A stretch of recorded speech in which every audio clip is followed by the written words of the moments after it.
দেখুন, এটা আসলে আমাদের এটাকে ওই ঠিক আন্তঃরাষ্ট্রীয় সম্পর্ক, তারপরে আপনার রাজনীতি, সেই দৃষ্টিভঙ্গি থেকে না দেখাই উচিত হবে।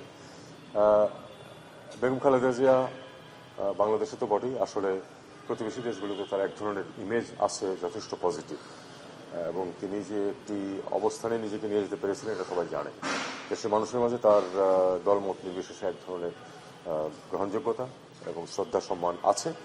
এটা অবশ্যই তারাও সবাই রিকগনাইজ করে, সাউথ এশিয়ার অন্তত সবাই সেটাকে রিয়েলাইজ করে।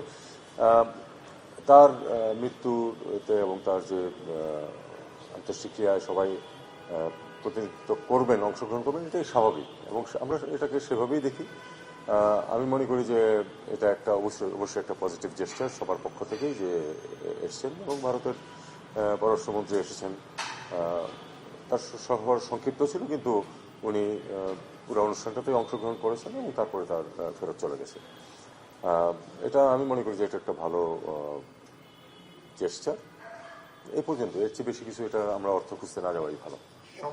আপনার সঙ্গে তার দেখা হয়েছে, একটু কথা হয়েছে, বৈঠক বলি বা না বলি, সেইখানে আসলে কোনো মেসেজ এটা আসলে ঠিক দুইজন ফরেন মিনিস্টার মিট করলে সেটা আসলে না, এটা কিরকম আমি আপনাকে বলি, আমরা ওয়ান টু ওয়ান ওরকম ভাবে কোনো কথাবার্তা বলিনি, সেরকম সুযোগের সৃষ্টি হয়নি।